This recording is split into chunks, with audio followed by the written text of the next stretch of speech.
ധനുക്കൂറുകാർക്ക് സാമ്പത്തികമായി അനുകൂലമായ മാസമാണ്.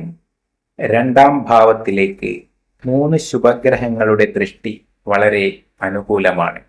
രണ്ടാം ഭാവാധിപൻ 4-ൽ നിൽക്കുന്നത് സ്വത്ത് സംബന്ധമായ ക്രയവിക്രയങ്ങളിലൂടെ ധനലാഭം ഉണ്ടായേക്കാമെന്ന് സൂചിപ്പിക്കുന്നു.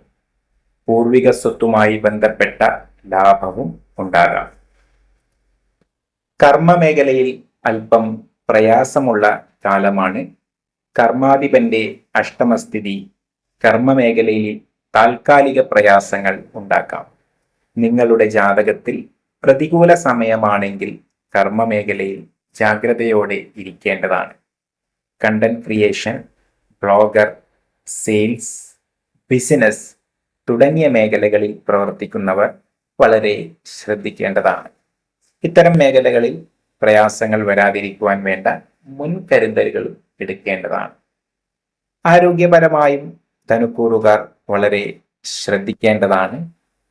രോഗപതി അഷ്ടമത്തിൽ നിൽക്കുന്നത് നിങ്ങൾക്ക് ആരോഗ്യപരമായി പ്രതികൂലാവസ്ഥ ഉണ്ടാക്കാനിടയുള്ളതിനെ കാണിക്കുന്നു. ഹോർമോൺ, രക്തദൂഷ്യം, കഫം തുടങ്ങിയവയുമായി ബന്ധപ്പെട്ട പ്രശ്നങ്ങൾ അല്ലെങ്കിൽ പ്രയാസങ്ങൾ ഉണ്ടായേക്കാം.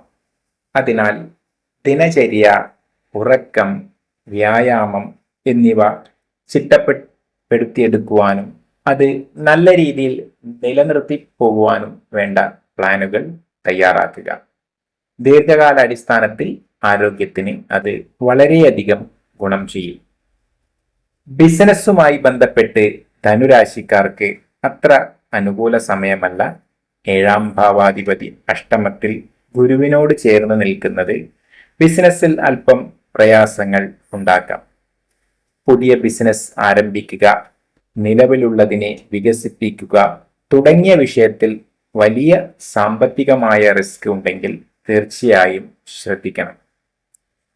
വിദ്യാഭ്യാസപരമായി ധനുക്കൂറുകാർക്ക് അല്പം തടസ്സങ്ങൾ ഉണ്ടാകാൻ ഇടയുണ്ട്.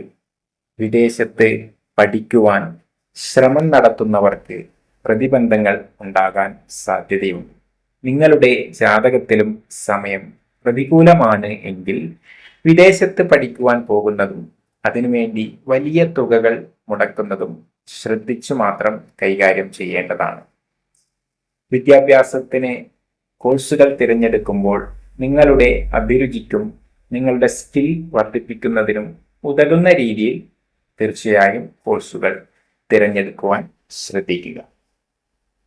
ഇത്രയുമാണ് ധനുരാശിയുമായി ബന്ധപ്പെട്ട് ഈ മാസത്തെ ഫലങ്ങളായിട്ട് പറയുവാനുള്ളത്. നിങ്ങൾക്ക് ഈ വീഡിയോ ഇഷ്ടമായി എങ്കിൽ തീർച്ചയായും ചാനൽ സബ്സ്ക്രൈബ് ചെയ്യുക.